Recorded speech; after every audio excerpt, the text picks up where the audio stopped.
standards. We had the No Kings protest all weekend. Fatal shooting at No Kings protest in Salt Lake City kills a bystander. During No Kings protest, someone pulled out a rifle. The legal complexities of the case are highlighted. What a friggin' nightmare this is. On the deadly shooting during the No Kings protest in Salt Lake City last night. Throughout the day, we have been learning more about what happened and who was involved. News specialist Mike Hedrick is live in Salt Lake City anchoring our coverage tonight. Hey guys, I'm live along State Street right here. This is where it all played out 24 hours ago, a little more than that. A growing memorial has been set up here along State Street. You can see people throughout the day have putting down flowers. They've made signs. They put candles out here, notes supporting it and just showing love for the victim in this. We have a team of reporters who have been covering this, as mentioned, for the past 24 hours since this all played out. Daniela Rivera, she's following the suspect's past, the history, possible charges that he could be facing. Also, Shelby Lofton spoke with some of the friends of the victim. We're going to start things off, though, with Andrew Adams. Andrew Adams talked with police and has more now on the investigation. Police say protest peacekeepers spotted the suspect go behind a wall, pull out a rifle, manipulate it, and then run toward the crowd. So investigators say one peacekeeper opened fire at the guy and hit him and an innocent bystander. Okay, so the peacekeepers are armed?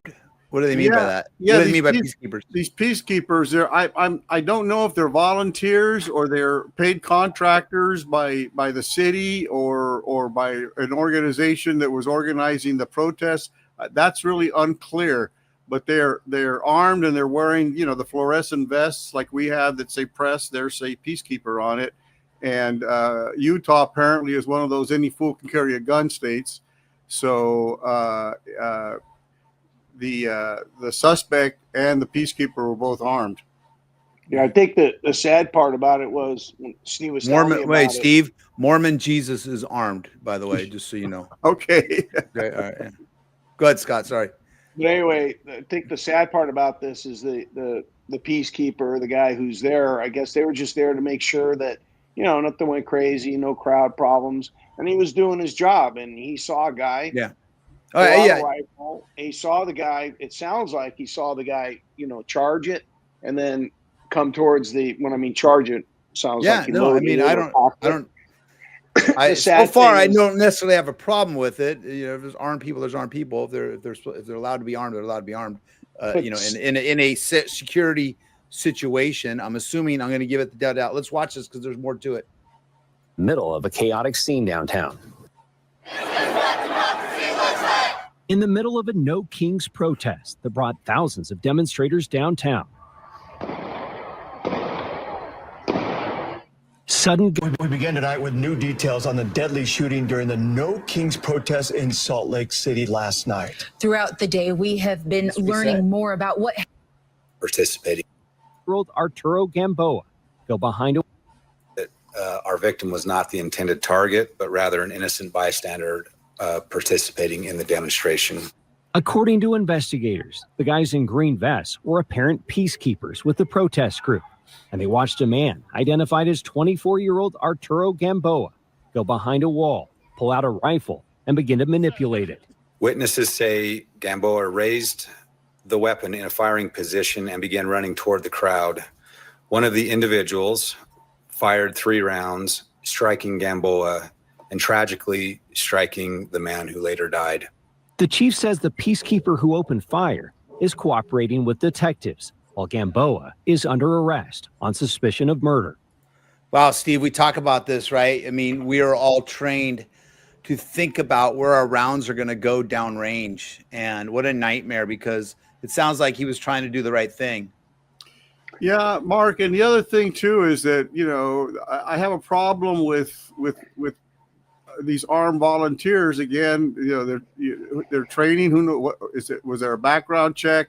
And that's the job of the police, Mark. That's what we get paid for.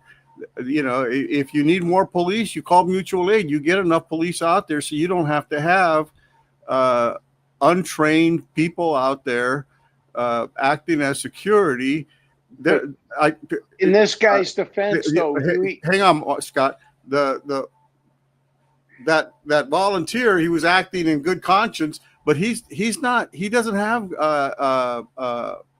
immunity like a police officer has for for accidentally killing somebody else, and he's going to be liable where a police officer wouldn't be liable, civilly, and he doesn't have the protection of the city, and now he's going to be hung out to dry, if not criminally, definitely civilly.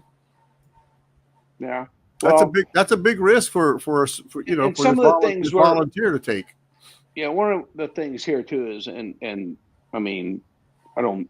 We're kind of guessing. We don't know what this guy's background is. We don't know if he was an off-duty cop. We don't know if he works for security and he's been trained and the one thing I because I don't know any of that, the one thing I do know is this guy was charging the crowd with an assault AK-47 type. If I say assault rifle, people are going to lose their mind. Okay, but with a weapon that could have hurt a lot of people, and this guy stopped him, and somebody died, and that sucks, and it's bad, and he's going to be drugged through the court system, and he's going to. I mean, people find it when you shoot people. It's like you said, you don't have, especially when you don't have qualified immunity for a mistake like that. He's going to be, this poor guy's going to be drugged through. And who's going to pay his legal bills now? The city's not going to pay. He's not a police officer. This is the job of law enforcement. They should have had more police officers so that you don't need to have. But look at that crowd. These volunteers. Yeah, but look at that crowd, and for the most part, there was no issues other than you got one guy. It takes one guy like that to turn a protest or a demonstration into a shit show. And what you were explaining to me when you first told me about the story was that they were saying that they don't even know if they're going to be able to prosecute this guy with the rifle for murder. But we both know that if you're in the commission of a crime and you're using a weapon and somebody dies, whether you killed them or not, or you fire the bullet, you get charged for the murder. And I don't see any reason why that guy won't be charged for that man's murder. He is being charged, but I was listening to defense attorneys already bringing up the defense for this guy, saying, Utah isn't any fool can carry a gun, and so he was legally allowed to carry that assault rifle in that protest, and this peacekeeper killed him. Guy, Tony. I'm sorry, didn't kill him, but killed the innocent bystander. Tony said there's a video where the protesters are all hiding. I guess this is after the shooting, and the guy stuck a rifle in a backpack, and one of the protesters walked over to him and snagged the backpack. Is that right? I haven't seen that video, Mark. Tony, is that what we're talking about? The guy was hiding after the shooting. You'll let us know. Yeah, Michael Mitchell says if you play with fire, you're going to get burned. Very true. Yeah, but one of the things I saw is the police department there. So we should put this out. Is asking anybody that were there or around that, whether you think your video or your pictures you were taken has any evidentiary value to you, they're asking you to let them know, send them the video, because you have no idea what you could have caught on camera or what you could have seen, right. and help them put together this picture so they can find a way to make sure that this prosecution on this dirtbag, sticks. Yeah, and again, for all the good Samaritans out there that are carrying guns because they think that they may be able to stop a bad guy with a gun, there's a lot of responsibility. You don't have qualified immunity like a police officer, and you kill an innocent bystander, and who's going to pay your legal bills? Right. Well, I have